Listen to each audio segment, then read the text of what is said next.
आणि आता बातमी येते कृषी मंत्री माणिकराव कोकाटेंची। कृषी मंत्री माणिकराव कोकाटेंना 15,000च्या जात मुचलक्यावर जामीन मंजूर झाला। कोकाटेंना सत्र न्यायालयामध्ये अपील करण्यासाठी 30 दिवसांची मुदत देण्यात आली आहे। कृषी मंत्री माणिकराव कोकाटेंना नाशिक जिल्हा न्यायालयाने 2 वर्षाची शिक्षा सुनावली। 1995 मध्ये फेरफार आणि फसवणूक करत म्हाडाच्या सदनिका लाटल्याचा आरोप माणिकराव कोकाटे यांच्यावर आहे। 1995 मध्ये म्हाडाच्या मुख्यमंत्री 10% कोटा या योजनेमधून घर मिळवण्यासाठी खोटी कागदपत्र दिल्याचा ठपका।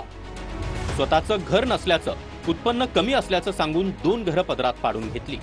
इतर 2 लाभार्थींना मिळालेली दोन्ही घरं देखील स्वतःच्या नावावर करून घेतली। घरं नावावर झाल्यानंतर अनधिकृत बांधकाम केल्याचा ठपका ठेवण्यात आला। 1997 मध्ये तत्कालीन अतिरिक्त जिल्हाधिकाऱ्यांच्या फिर्यादीनंतर कोकाटे बंधूंसह 4 विरोधात गुन्हा दाखल। 27 वर्ष नाशिक न्यायालयात खटला चालला। 10 साक्षीदार तपासण्यात आले। फिर्यादी क्रमांक 3 आणि 4 ला कोणतीही शिक्षा नाही। होऊ शकते ना, काय राजीनाम्याची मागणी होऊ शकते, पण त्यासाठी अपिलेट प्रोव्हिजन आहेत।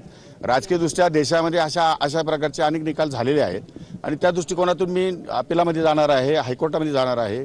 त्यामुळे न्याय मागण्याचा अधिकार, जसा न्यायालयाला निकाल सुनावण्याचा अधिकार आहे, तसा न्याय मागण्याचा अधिकार मला पण एक नागरिक बनून, त्यामुळे मी वरच्या कोर्टामध्ये न्याय मागणार। गेल्या 30 वर्षापूर्वी ही केस रजिस्टर झालेली आहे। त्यावेळेस दिघोळे साहेब राज्यमंत्री होते। माझं आणि दिघोळे साहेबांचं राजकीय वैर होतं आणि त्या वैरत्वापोटी त्यांनी सरकारला सांगून माझ्यावरती ही केस केलेली होती। त्या केसचा निकाल 30 वर्षानंतर आज पहिल्यांदा लागलेला आहे। मेहरबान न्यायालयाने त्यांचा निकाल सुनावलेला आहे।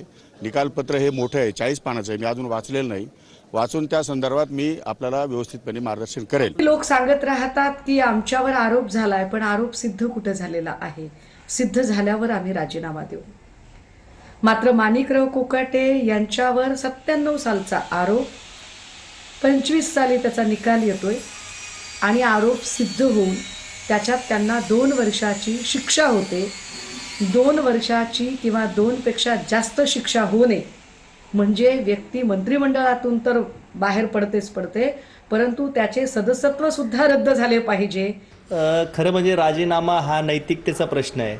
आता अनेक वादग्रस्त मंत्री आपण बघतोय, अनेक वादग्रस्त त्यांची विधानं आपण बघतोय की सामान्य माणसाला ते खऱ्या अर्थानं आवडत नाही किंवा ते जे काही भूमिका व्यक्त करताय ही सर्वसामान्य शेतकऱ्याविषयी किंवा सामान्य माणसाविषयी प्रचंड रोष व्यक्त केला जातो।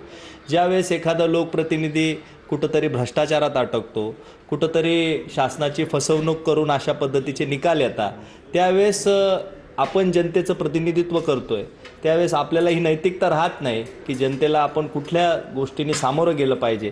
त्यामुळं हा त्या पक्षाच्या नेतृत्वाचा आणि या नेतृत्वाच्या नैतिकतेचा प्रश्न आहे की त्यांनी राजीनामा दिला गेला पाहिजे।